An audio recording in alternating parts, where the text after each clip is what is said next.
Assalamualaikum warahmatullahi wabarakatuh. Yang kami hormati Bapak dan Ibu dosen pengampu mata kuliah Sejarah dan Teori Arsitektur 1, serta teman-teman yang berbahagia. Pada kesempatan kali ini, kami selaku kelompok 7 dari kelas D akan mempresentasikan mengenai arsitektur jengki, yaitu arsitektur era pasca kemerdekaan hingga Orde Baru. Berikut beberapa anggota kelompok 7 yang akan mempresentasikan arsitektur rumah jengki di Kota Malang. Yang pertama, penjelasan umum tentang arsitektur jengki. Pengertian kata jengki secara etimologi, kata jengki sering dihubungkan dengan kata yangki, yang dalam bahasa Inggris memiliki arti yaitu sebuah julukan bagi orang-orang Inggris atau keturunan yang sedang menetap di bagian utara Amerika Serikat. Sedangkan secara terminologi, kata jengki banyak digunakan sebagai kata yang merujuk kepada sesuatu yang berbeda dan khas dari lainnya. Contohnya yaitu arsitektur jengki, celana jengki, sepeda jengki, dan mebel jengki yang populer pada tahun 70-an. Arsitektur jengki kini merupakan salah satu gaya arsitektur asli Indonesia yang secara umum, gaya ini termasuk pada arsitektur postmodern. Awal mulanya arsitektur jengki terbentuk atas dasar keinginan dari Presiden Insinyur Soekarno pada tahun 1955. Gaya jengki pertama kali diperbincangkan saat perkembangan kota satelit baru di Kebayoran Baru. Ketika itu rumah-rumah kelas menengah di daerah sana banyak menampilkan desain dengan gaya jengki berbentuk kotak maupun persegi panjang. Arsitektur jengki mulai dikenal di kalangan masyarakat karena konsepnya yang unik. Latar belakang arsitektur jengki. Awal mula lahirnya arsitektur jengki, yaitu pada awal tahun setelah kemerdekaan Indonesia sekitar tahun 1950 hingga 1960-an, timbul semangat pembebasan diri dari segala hal yang berbau kolonialisme. Dikarenakan adanya pertikaian antara Indonesia dengan Belanda mengenai Irian Jaya, para masyarakat yang berkewarganegaraan Belanda harus kembali dan meninggalkan Indonesia. Namun, proses pembangunan pada kala itu tidak boleh berhenti begitu saja. Dalam keadaan yang serba sulit kala itu, pemerintah Indonesia memanfaatkan siapa saja yang mampu bekerja di bidang konstruksi. Beruntungnya, kemampuan bekerja ini didapati dari mereka yang pernah bekerja di perusahaan konstruksi pada masa pendidikan. Misalnya, kantor pekerjaan umum, biro arsitek atau kontraktor Belanda. Kebanyakan dari mereka hanyalah lulusan STM. Pada waktu itu, semangat nasionalisme sedang tumbuh melekat di kalangan masyarakat Indonesia, dari anak-anak hingga orang dewasa, termasuk para ahli konstruksi dadakan tersebut.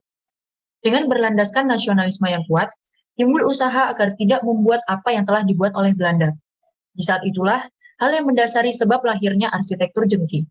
Ternyata dengan rumah bergaya jengki itu membuktikan gaya bangunan yang dapat menghancurkan arsitektur berbau kolonial dan merupakan sebuah harapan bangkitnya era pasca kemerdekaan Indonesia dan jauh dari unsur penindasan. Penjelasan selanjutnya akan diteruskan oleh teman saya, Muhammad Kemal. Kepada Kemal saya persilahkan. Baik, selanjutnya saya akan menjelaskan mengenai ciri dan karakteristik arsitektur jengki. Ciri dan karakteristik arsitektur jengki yang pertama yaitu terdapat penyimpangan garis vertikal dan horizontal pada bentuk kusen. Kedua, terdapat tambahan dinding pada samping rumah yang menyempit pada bagian bawahnya. Ketiga, bentukan dewel teras serta garis pada muka dinding dan pintu yang bebas.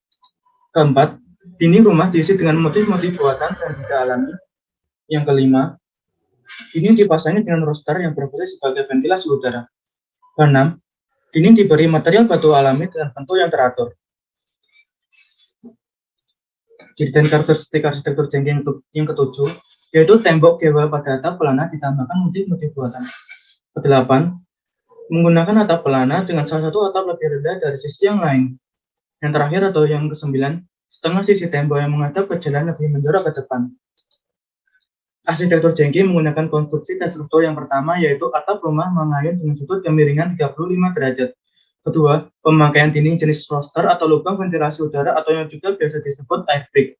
Ketiga, penggunaan struktur rangka beton pada jendela dan pintu rumah. Keempat, kombinasi penutup dinding menggunakan material batu-batuan. Kelima, gabel dengan dinding luar yang miring membentuk segi lima secara keseluruhan. Keenam, kusen, pintu, dan jendela memiliki bentuk asimetris yang tidak terikat dengan garis vertikal dan horizontal. Yang terakhir atau yang ketujuh, yang berbentuk huruf V atau miring, atau patah, atau bengkok, atau lengkuan, yang berfungsi sebagai menopang atap pada bagian teras rumah. Selanjutnya saya juga akan menjelaskan mengenai objek bangunan yang kami bahas. Objek bangunan yang kami bahas merupakan sebuah rumah bergaya arsitektur jengking yang terletak di Kota Malang, Jawa Timur. Lokasi objek terletak pada Jalan Seruni nomor 12, Kecamatan Lowokwaro, Kota Malang, Jawa Timur. Aspek tipologis rumah yang pertama yaitu pemakaian atap menggunakan atap jenis pelana dengan sudut atap 35 derajat dan atap bertumpuk. Kedua, material rumah yaitu menggunakan material batu tempel pada dinding depan rumah, serta ditemui material kanopi yang menutupi teras rumah. Ketiga, displang rumah jengki yang diamati menggunakan displang yang cukup tebal, yaitu terdapat kelebihan sekitar 40 cm. Keempat, dinding rumah atau dinding depan rumah ditemukan dalam bentuk miring gavel yang sering dijumpai pada rumah gaya arsitektur jengki. Selanjutnya, materi yang akan disampaikan oleh teman saya yaitu Ataya Muhammad Abdillah. Nah, di sini saya ingin melanjutkan penjelasan yang telah diberikan teman saya sebelumnya. Di sini saya ingin memberikan penjelasan mengenai prinsip rancangan arsitektur jengki. Nah, yang pertama yaitu adalah prinsip rancangan kesatuan. Nah, terlihat dari fasad atau wajah bangunan rumah jengki di Malang ini yaitu terdapat perpaduan warna dan material. Nah, prinsip kesatuan ini, walaupun bangunan ini menggunakan material yang cukup bervariatif, tetapi saling berkesinambungan.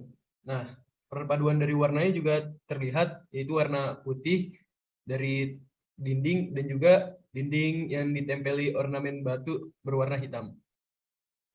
Yang selanjutnya itu ada prinsip rancangan dominasi. Nah, terlihat dari fasad bangunan rumah jengki ini, unsur yang menjadi dominasi pada bangunan tersebut adalah bentuk geometri persegi dan persegi panjang yang terlihat pada bukaan, jendela, pintu, dan juga terlihat pada kolong. Yang selanjutnya yaitu adalah prinsip rancangan keseimbangan. Jika tampak depan bangunan dibuat garis tengah sumbu, objek ini memiliki bentuk facet yang sama antara bagian kanan dan kirinya, meskipun terdapat perbedaan ketinggian.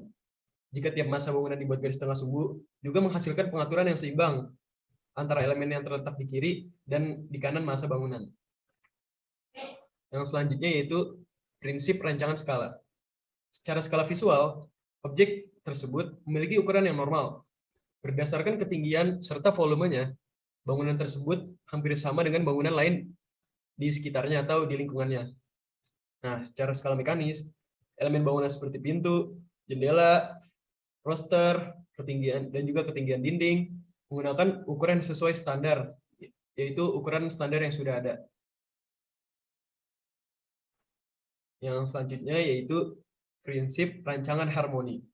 Pada objek tersebut terlihat adanya keharmonisan atau keselarasan antara elemen-elemen arsitektur yang ada pada objek tersebut.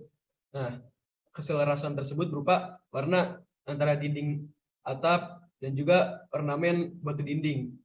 Warna dinding atap berwarna coklat dan juga batu dinding tersebut berwarna abu-abu hitam. Yang selanjutnya yaitu ada prinsip rancangan proporsi. Nah, dari segi proporsi, objek tersebut masih terbilang sesuai dengan ketinggian bangunan yang berada di lingkungannya. Jadi, jika kita membandingkan atau melihat rumah jengki tersebut dengan rumah-rumah di sekitarnya, rumah tersebut masih proporsi. Atau jika kita lihat masih enak dipandang, tidak jauh lebih tinggi sendiri atau jauh lebih rendah sendiri. Dan ukuran lebar atau volumenya masih terlihat proporsional. Nah, yang selanjutnya yaitu prinsip rancangan irama. Jika kita melihat rumah jengki tersebut, terdapat irama yang terlihat dari facet bangunan atau wajah bangunan, berupa adanya pola-pola, yaitu pola-pola dari jendela dan pintu yang selang-seling, pintu, jendela, pintu, jendela, pintu, dan juga pola warna dari wajah bangunan tersebut, yaitu warna putih, lalu di tengahnya dinding batu, ornamen batu berwarna abu hitam, lalu dinding sebelahnya lagi warna putih. Nah, selanjutnya akan dijelaskan oleh teman saya yang bernama Nisrina Potrunida Rifdah. Pembahasan selanjutnya adalah asas perancangan arsitektur jengki. Yang pertama adalah tekstur. Pada bangunan ini, tekstur dapat dilihat dari penggunaan batu tempel yang memberikan kesan alami, informal, dan dinamis. Peletakannya yang hanya di bagian tengah fasad dan tidak beraturan, memberikan kesan berani dan dinamis. Selanjutnya adalah kontras. Ornamen batu tempel dimulai dari teras hingga kedua sisi samping teras dengan bentuk lanjutan yang tidak biasa, yaitu mengikuti arah jendela trapesium. Penggunaan warna cat yang berseberangan dengan warna batu tempel juga menyebabkan kontras lebih terasa. Selanjutnya adalah struktur. Struktur atau racana dapat terlihat pada susunan batu tempel pada dinding fasad bangunan. Racana yang digunakan merupakan racana semi tertib karena terdapat sedikit ketidakteraturan. Selanjutnya ada prinsip penataan ruang. Objek bangunan arsitektur Genki memiliki ruang-ruang yang tidak jauh berbeda dengan ruang-ruang pada rumah masa sekarang. Adapun fungsi ruang yang ada pada bangunan yang kami ambil, yang pertama teras digunakan sebagai ruang penerima tamu sebelum dipersilakan masuk, ruang tamu digunakan untuk menjamu tamu, ruang keluarga digunakan untuk menghabiskan waktu dan bercengkrama dengan keluarga, gudang digunakan untuk menyimpan barang-barang yang sudah bekas atau tidak terpakai, serta garasi yang digunakan untuk menyimpan kendaraan pribadi. Selanjutnya adalah transisi ruang. Pada objek ini, transisi ruang terdapat antara ruang tamu sebagai ruang publik dan ruang keluarga sebagai ruang semi-publik. Transisi ruang pada bangunan ini menggunakan bentuk geometri sederhana berupa bidang kayu lapis yang tidak bersifat permanen. Pada bangunan ini, hierarki ruang dibagi menjadi 3. Yang pertama ada area publik, yang kedua ada area semi-publik, dan yang ketiga adalah area private. Area publik meliputi teras, ruang tamu, dan salon, lalu area semi-publik, ruang keluarga dan musola. Area private, yaitu kamar tidur. Pada bangunan ini juga terdapat ruang servis yang digunakan oleh para pekerja untuk beraktivitas. Selanjutnya ada sirkulasi ruang. Sirkulasi ruang pada bangunan ini merupakan jalur yang linear, berawal dari teras menuju ke ruang tamu, ruang keluarga, ruang makan dan dapur, dan berakhir di garasi. Arsitektur Genki merupakan sebagai arsitektur yang lahir di era pasca kemerdekaan, di mana saat itu Indonesia mengalami gelora dan semangat kemerdekaan dalam melawan kolonialisme Belanda. Gaya arsitektur Genki tidak hanya merupakan sebuah usaha yang berbeda untuk membedakan dari arsitektur Belanda, tetapi juga dibarengi dengan unsur bentuk dan estetika yang sangat indah. Sekian presentasi dari kelompok kami, semoga bermanfaat. Terima kasih. Wassalamualaikum warahmatullahi wabarakatuh.